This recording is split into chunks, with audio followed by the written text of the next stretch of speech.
that cry you will cry when the saints have gone. Cry now while the saints are still around. Mipacho, we good shepherd ready to me name say.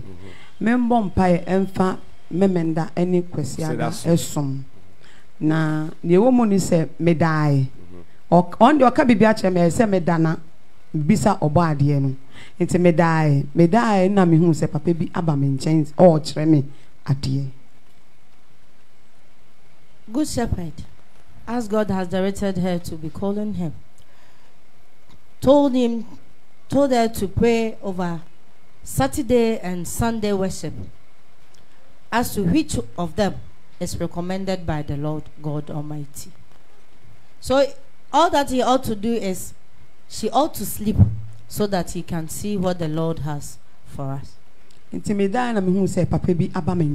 he slept and saw a man. The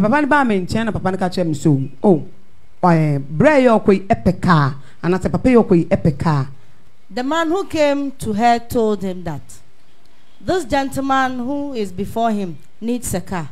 So he bought the car for that gentleman. After buying it for him, he wasn't keeping the car tidy.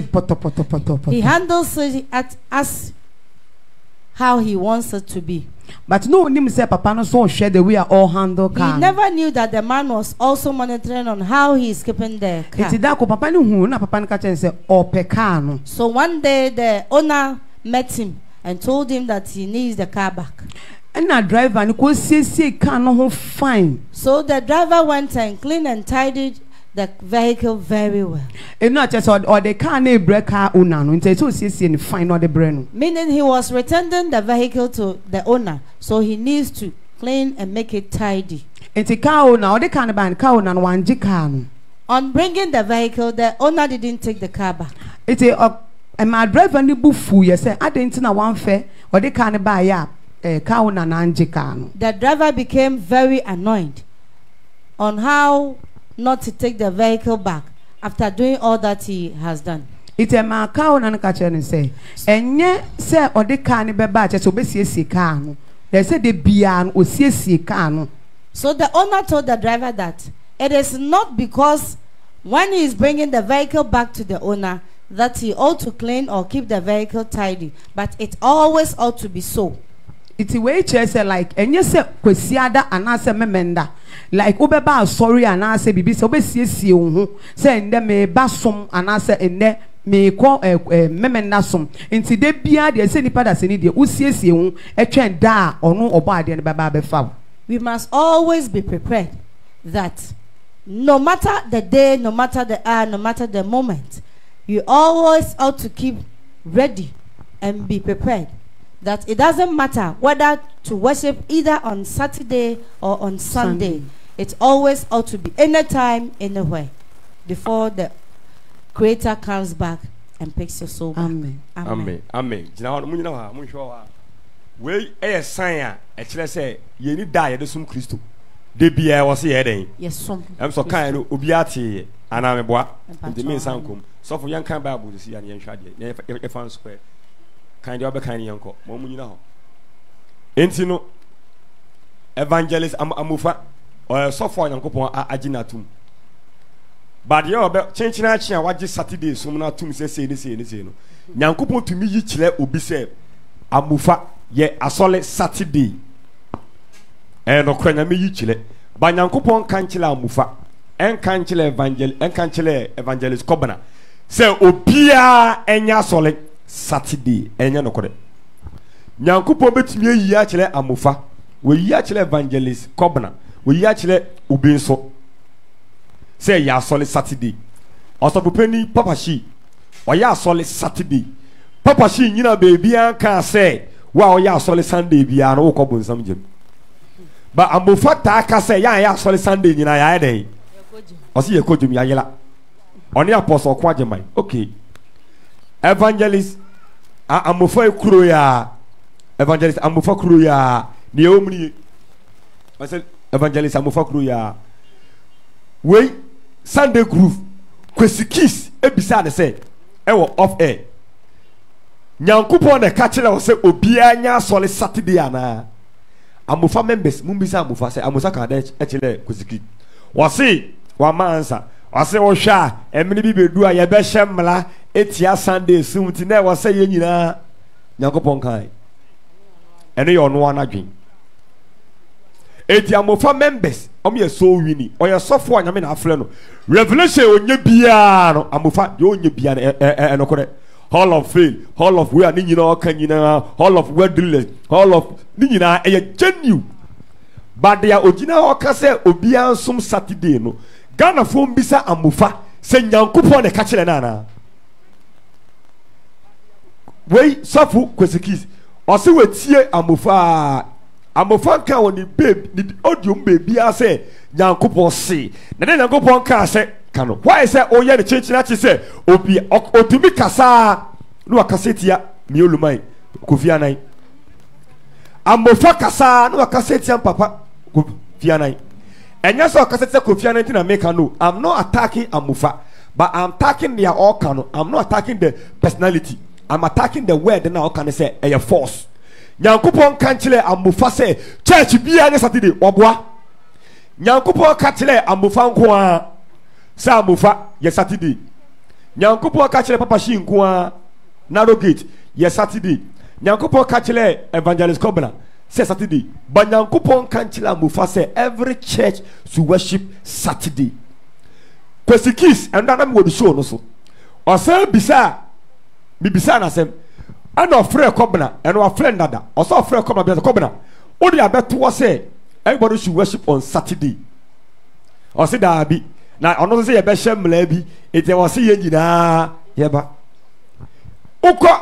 ukɔ heaven and hell program evangelist ewusi a interview lady osɛ man ne bobɔ nkrɔfo nyankopɔ yi kyerɛ no a time so ɔde ɔmbɛkɔ ɔbɔ amofa asɔle din ɔbɔ evangelist Kobla din ɔbɔ papa shi din ɔbɔ two-tap ministry ɛyɛ evangelist ewusi ɔbɔ ne din ɛna ɔbɔ Esther Saforo ministry ɔbɔ din ɛna ɔsan bɔ evangelist papa shi din ɛna ɔsan bɔ Nanaya Ɔsafo nso din ɛna nyankopɔn nso san yɛ mistake ɔkɔbɔ realities fo nso din ɔmo nso yɛ Sunday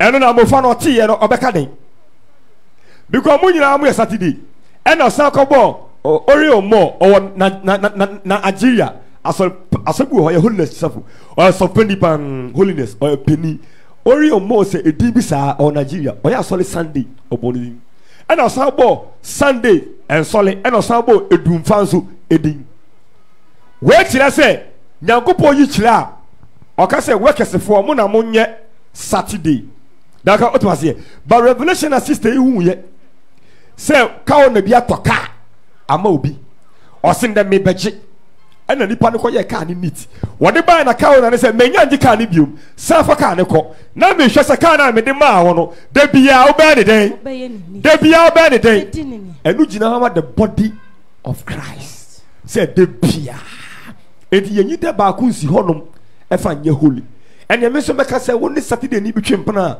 Friday ɔma untwi no Tuesday ɔma ukisi no Wednesday ɔma unsono nufu Thursday ɔma monoto Friday ɔma nane so ba Sunday deɛ ɔma ɔdane so ambofa sansɛm na waka no ɛwɔ so ba out bɛyɛ restitution sɛ nyankopɔn ka hwɛn yɛ dɛn ɛnkyerɛ ɛno kora me support God can reveal to individual to do church on Saturday ɛyɛ true but on kan si nyankopɔn kan si obiaa ubisa mofa no o calculate a nyankopɔn ɛyɛ mathematics na ɛdesum nyankopɔn amen sabu kan mami ma oya Romans chapter 14 verse 5 ko ɔse obi bu debi sin debi obi bu debi sin debi no ɛyɛ Saturday fo no ɔmo bu Saturday ɛkyɛ day bia ko no bi so bu ne nyina pɛ Sunday fo so de yɛ bu de nyina pɛ momo bia adwene nyɛ ne baako wɔse yɛma amofa ɛne papa Kofi Annan adwen enye ne baako ɛyɛ Saturday ne Sunday ɔmo adwen yɛ ɔmo baako de ɔdwene debi ho no Saturday fo na ɔmo dwen debi ho no ɔdwene ma Awurade ɔdwen ma Lord God Almighty na de odie no Saturday fo na odi no so odi ma Awurade odi ma the creator na ɔdɔ Nyankopɔn ase ɔdɔ Nyankopɔn ase na de onie no Sunday fo no so de yɛ ni debi odi ma Awurade yɛ de yɛ ni ma Awurade na ɔda Onyankopɔn ɔyɛ dɛn ɔda Onyankopɔn ase ɔda Onyankopɔn ase amen Sabu kai Luke no. Ampesia. Luke chapter 6. Ko. Verse number 6 no. Ma oya ha.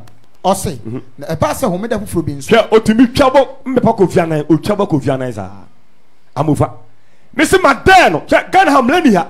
Kan basa me de court. Na wo chile me say Nyankopon de ka chile so otumi aka. Yen fa calculation, ubi sana na o calculate. Say me bi ba ye be shamlate ya Sunday. Na je tia Sunday ya say me move ko Saturday. Ye say Saturday ya, no ma say move ko Friday. Kan ko. Na ba say homeda foforo bi nso. Quotation no. Luke chapter 6 verse 6. Ko. Na ba say homeda foforo bi nso. Oko hia dem ko kyerɛkyerɛ. Ko kyerɛkyerɛ. Na onipa bi awo hɔ a na ne nsa nimfa wuo. Ko. Enso na Atwerɛfoɔ ne Farisifoɔ no return no sɛ ɔbɛsa no yadeɛ homeda anaa na wanya ne ho akɔtoto na no nanso ohunu wadwen enti ɔse onipa a ne nsa ewuo no sɛ sɔre gyina mfimfini na ɔsɔre gyina ɛna Yesu so ne sɛ mede bisa mo ɛdeɛn na ɛwɔ ho kwan sɛ wɔyɛ no homeda yie anaa bɔne sɛ wɔbɛgye obi nkwa anaasɛ wɔbɛku no na ɔhwɛ wɔn nyinaa hyia ka kyerɛ wɔn sɛ tene wonsa oyosa na ne nsa no sane yeye na won de ebufu aye won ma na otutu adekode a wode beye Yesu ho agina. Amen. Sabi bibia Yesu ko omo si Yesu ko wi a ebulo no. Luke chapter 6 verse 6 no. Verse 1 no. E ba se homeda okofa ebulofuo bim. Yesu Kristo kofa ebulofuo bim. Na suafo no pempa na emetam no bi. Na oposa wo wonsam no wo we. Na Fransifo no bi no mu esi no se. Aden na mo yo de eni kwan se wo no. Yesu kofa ebulofuo. Ebulo na ye ho ade a ewo wula. Asase na ye ho ade a. Yesu dia. Asase ne ebulo de na esombo. Asase. Gente Yesu Kristo pempam ebulo, the land belongs to him. Ufrira betumi ewula wo dem a ombo kokoko ba wo tumi run dem because it's the landlord. Eta Yesu tumi gina sa de tumi so di bu ebulo ni bi. Endo se de biara anso aba no. Asase ye ne dia. Etotumi de ya wo pe. Efrira wan pra ne fie a utumi question. Ba wan pra wo be den. Question. Kan ko. Na Yesu bo ase won say mon kenkan de ekom de David ane won a woka ne ho no de omo yeye se de okọ awrade fie ko fa akiro pan no di ye na odi bi ma won so a woka ne ho a obi ni de odi ho kwan se o asofo no nko na ose won say onipa ba ano ehumeda nso wura onipa ba no ane ehumeda no wura edi hwana na ejina wuremu ho no ojina ebufo na eye aponche ba na ehwan na gina ho no Yesu Kristo ezino kasa for no ano ho wo se woni papa no ono ne homeda no enso na nipa bebele have sex awodada enso kase woni papa na ene homeda na no mpa nchile sister adwowa wo ompa chile mavis ompa chile amufa oni papa no ene homeda no eye ono Yesu Kristo na ogina efu mu amen amen it is hard here when you bebele a shift your church every Sunday day eko Saturday the omni wa shift to church every Sunday eko Saturday a Nyankopon kan chile wo na wetie amofa say amofa chinchina you very careful because the omni wadada one nyame som no eye de bia wose mu nko wiase wa madei mo ka sempa wa madei okay first 5:17 ya First Thessalonica 5:17 was pray without ceasing one Saturday debia nyame som no eye debia eti church we eye waka 7 minutes ye evangelism da ben Monday ye da ben Tuesday ye da ben Wednesday ye da ben Thursday ye da ben Friday ye da ben Saturday ye solid Sunday eti me sa nyama na mo ka no omo ye baby Christian and the baby men of God no omo na ombegiatum eti we a true revelation about days of worship. Amen. Amen. Bon, c'est ma Christ.